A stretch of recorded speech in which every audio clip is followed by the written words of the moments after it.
ஹரிவோம். Next gen viewers அத்தனை பேருக்கும் வணக்கத்துடன் ஜூலை மாத ராசி பலன்கள். இப்போ நிறைய பேர் என்ன கேட்குறாங்கன்னா, சார் எல்லா சேனல்லையும் ஒவ்வொரு ராசிக்கும் ஒவ்வொரு விதமான ராசி பலன்கள் சொல்கிறாங்க, எல்லாருமே பாசிட்டிவாக தான் சொல்கிறாங்க. ஆனால் நாங்கள் பார்க்கும்போது என்னென்னு கேட்டிங்கன்னா, சார் அது அடுத்த மாதம் பார்க்கும்போது இப்படி இருக்குன்னு சொல்கிறாங்க. உண்மைதான். ஆனால் பொதுவாகவே ஒரு ஜாதகத்தில் பிறந்த கால ஜாதகம் அப்படிங்கிறது ரொம்ப ரொம்ப முக்கியம். எப்பயுமே பிறந்த கால ஜாதகம்ங்கிறது ரொம்ப முக்கியம். அதை பொறுத்து தான் நம்மளுடைய வாழ்க்கை மாற்றங்கள் எல்லாமே.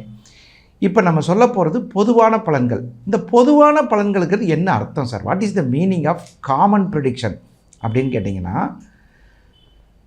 இன்றைய டிரான்சிட், இந்த 30 நாளுக்குரிய டிரான்சிட், இந்த 30 நாளில் அதிகபட்சம் சூரிய பகவான் எங்கே இருப்பார் அப்படின்னு பார்த்தீங்கன்னா, 15 நாள் மிதுனத்திலையும் 15 நாள் கடகத்திலையும் இருப்பார். இந்த சூரியனை பேஸ் பண்ணி தான் பூமி, ரியல் எஸ்டேட் தொழில் செய்கிறவங்க, வியாபாரம் செய்கிறவங்க இதெல்லாம் பொறுத்து சொல்கிறது சூரியன் தான். சூரியன் தான் வளர்ச்சி கிரகம்னு பேர் அவருக்கு.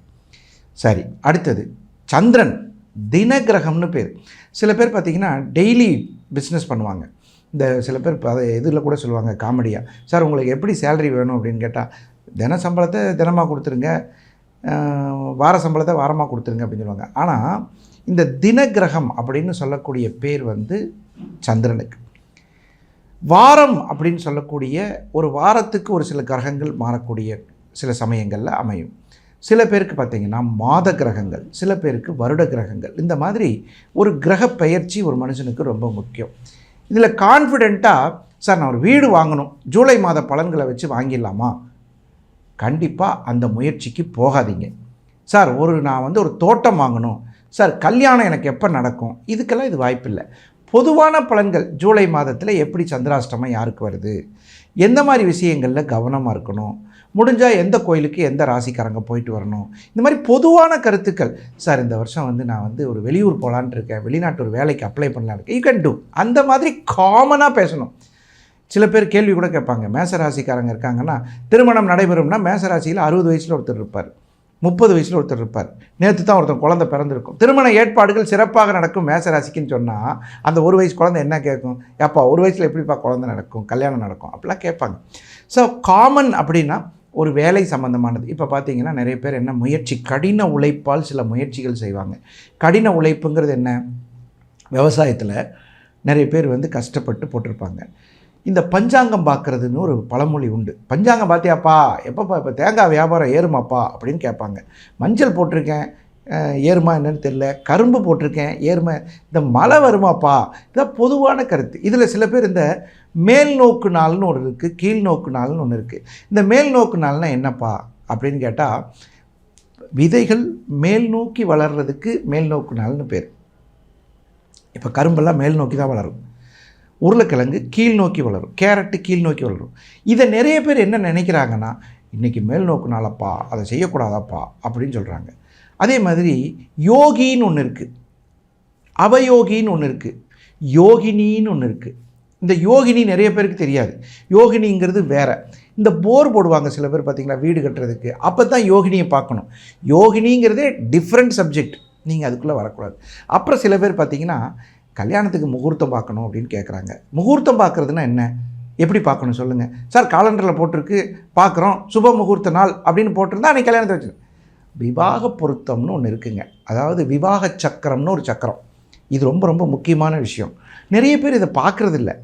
அப்புறம் பெரும்பாலும் பாருங்கள், இந்த முகூர்த்தம் பார்க்கும்போது நேத்திரம் ஜீவன் ஒன்று இருக்குது, அதையும் பார்க்கணும்.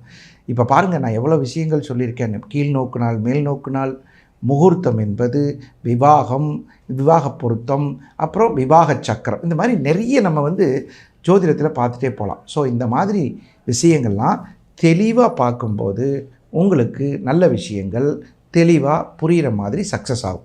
ஸோ இன்றைக்கி நம்ம என்ன பார்க்க போகிறோம்னா, ஜூலை மாத ராசி பலன்கள். துலா ராசி அன்பர்களுக்கு அமைதியும் ஆன்மீகமும் உள்ள ஒரு ராசி துலா ராசி. அது என்ன அமைதி, ஆன்மீகம்? ஆன்மீகம் இருந்தாலே அமைதி வந்துடுமே. சில பேர் பார்த்திங்கன்னா ஆன்மீகத்தில் ரொம்ப தங்களுடைய கருத்துக்களை மற்றவர்களுக்கு எடுத்து சொல்வார்கள். எப்படி சொல்லுவாங்கன்னு கேட்டிங்கன்னா, ஏப்பா இந்த சாமியை கும்பிடப்பா, இந்த கோயிலுக்கு போயிட்டு வாப்பா, நானும் திருவண்ணாமலைக்கு போயிட்டு வந்ததுக்கப்புறம் தான் வளர்ச்சி, நீயும் வாப்பா அப்படின்னு சொல்லுவாங்க. ஆனால் இந்த துளாராசிக்காரங்க என்னென்னா அவங்களுக்கு இஷ்டம் இருந்தால் அவங்க போயிட்டு வரட்டும் அப்படின்னு சொல்லி அமைதியாக இருப்பாங்க. அதுதான் அமைதியும் ஆன்மீகமும் கொண்ட துளாராசி நேயர்களே. தங்கள் விருப்பத்திற்கு ஏற்ற எதையும் வளைத்து கொள்ளும் சாமர்த்தியசாலிகள்னு பேர் இவங்களுக்கு. அந்த ஆஃபீஸர் ரொம்ப ஸ்ட்ரிக்டாம்ல, ரொம்ப பார்க்குறதுக்கே ரொம்ப ஒரு மாதிரியான ஆளாம்ல அப்படிலாம் சொல்லுவாங்க. இந்த துளாராசிக்காரங்கள்ட்ட சொன்னோம்னா, அட விடுங்கங்க, நம்ம வேலையை நம்ம கரெக்டாக செய்கிறோம், அடுத்தவங்களை பற்றி நமக்கு என்ன கவலை, நம்ம வேலையை நம்ம கரெக்டாக செஞ்சால் யாரை பற்றியும் கவலைப்பட வேண்டிய அவசியம் இல்லை அப்படின்னு சொல்லக்கூடிய வகையில் துளாராசிக்காரர்கள் தங்களுடைய தெளிவான ஆற்றலை பயன்படுத்தி தங்கள் பக்கம் உள்ள திறமையை தக்க வைத்து கொள்வார்கள். இது ஒரு பெரிய விஷயம். டேலண்டட் காய்ஸ் அப்படின்னு சொல்லுவாங்க. பெரும்பாலும் வெற்றி கூட்டணியில் இவர்கள் சேர்க்கப்படுவார்கள். ஒரு படம் சக்ஸஸ் ஆகுது, அந்த சக்ஸஸ் காரணம் இவங்க தான் அப்படின்னு பேசப்படக்கூடிய இடத்துல வந்துடுவாங்க. அந்த மாதிரி நிறைய பேர் பார்த்திங்கன்னா விளையாட்டுத்துறை, ஆட்டம் பாட்டம் கொண்டாட்டம், டான்ஸு, கலைத்துறை, இவர்கள் இல்லாத ஒரு கலையே கிடையாது. எப்படி இருந்தாலும் ஒரு கலைத்துறைக்குள்ளே இவர்கள் வந்தே தீர்வார்கள். கலைங்கிறது ஒரு மனுஷனுக்கு ரொம்ப ரொம்ப முக்கியம். ஆடல், பாடல், சிலம்பு.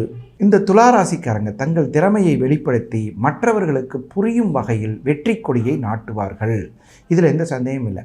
துளாராசிக்காரர்கள் பெரும்பாலும் அவர்களுடைய ஆசை, லட்சியம், கௌரவம் எதுன்னு நினைப்பாங்க சொல்லுங்கள் பார்க்கலாம். துளாராசிக்காரர்கள் வெற்றி கொடி கட்டுவதில் சந்தேகமே இல்லை. நிறைய பேர் பார்த்திங்கன்னா புதிய புதிய விஷயங்களை கண்டுபிடிக்கிறது, இன்வென்ஷன்ஸ், டிஸ்கவரிஸ், இதிலெல்லாம் இவங்க தான் முக்கியமாக இருப்பாங்க. பெரும்பாலும் குழந்தை மனம் படைத்தவர்கள் இவங்க. எப்பயுமே பார்த்திங்கன்னா ஒரு எதையாவது சொன்னோம்னா குழந்தை மனசு இவங்களுக்கு அப்படின்னு சொல்லுவோமா இல்லையா, அந்த மாதிரி. குரல் கூட பாருங்கள், துளாராசிக்காரர்களுக்கு நான் நிறைய பேர்கிட்ட பேசும்போது சொல்லியிருக்கேன். 60 வயசில் ஒருத்தர் என் கூட ஃபோனில் பேசுகிறாங்க, ஃபோன் அப்பாயின்மெண்ட்டுக்கு. பேசும்போது பார்த்திங்கன்னா, சொல்லுங்கள் மேடம் அப்படின்னு நான் கேட்குறேன். சார் நான் என்னை மேடம்னு கூப்பிடாதீங்க, வயசு அதிகம் எனக்கு அப்படின்னு கேட்குறாங்க. அந்த அளவுக்கு அவர்களுடைய குரல் மென்மையாக வச்சுருப்பாங்க. இதெல்லாம் இயற்கை கொடுக்குற வரம்.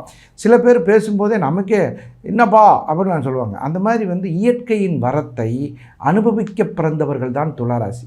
ஏன் சார் துளாராசிக்கு இவ்வளோ ஹைலைட்டாக சொல்கிறீங்கன்னா, சனி உச்சம் பெறக்கூடிய வீடு, சுக்கிரன் ஆட்சி பெறக்கூடிய வீடு, சூரியன் நீச்சமாகக்கூடிய வீடு. துளாராசிக்கு சூரியன் நீச்சமாகிறதுக்கு காரணம் என்ன சொல்லுங்கள்? அவர் தான் பாதகாதிபதி. பாதகாதிபதி நீச்சம் பெறக்கூடிய வீட்டில் தந்தையால் சொத்துக்கள் பெறாத துளாராசியே கிடையாதுங்க. எப்படியாவது ஒரு தந்தை மூலிமா ஒரு சொத்து கிடச்சிடும். கடைசிக்கு ஒரு 10 ரூபாயாவது கொடுத்துட்டு போவார், இந்தாப்பா வச்சுக்கப்பா அப்படின்னு சொல்லி. நல்ல விதமான நற்பலன்கள் கிடைப்பதற்கு துளாராசிக்கு ஜூலை மாதம் முழுவதும் சகல ஐஸ்வர்யங்கள் கிடைக்கும் மாதமாக அமைகிறது. இந்த மாதிரி ஜோதிடத்தில் நிறைய சில பேருக்கு சந்தேகங்கள் இருக்கலாம். பர்சனல் ஜாதகத்தில் சில சந்தேகங்கள் இருக்கலாம். சொந்த ஜாதகத்தில் சார் எனக்கு இந்த மாதிரி முக்கியமான விவரங்கள், உங்கள்கிட்ட ஃபோன் பண்ணி அப்பாயின்மெண்ட் வாங்கிக்கலாமா? தாராளமாக கீழே இருக்கிற நம்பரில் நீங்கள் அப்பாயின்மெண்ட் வாங்கிக்கலாம். அதில் ஒன்றும் தப்பே கிடையாது. அப்படி வாங்கும்போது நீங்கள் சென்னையிலையும் பார்க்கலாம். சென்னை நங்கநல்லூர்லேயும் இருக்கேன், நான் கோயம்புத்தூர்லையும் இருக்கேன். சார் நாங்கள் 2 இடத்துக்கு வர முடியாது, ஆன்லைன் அப்பாயின்மெண்ட் தான் வேணும் அப்படின்னா you can get online appointment through this number.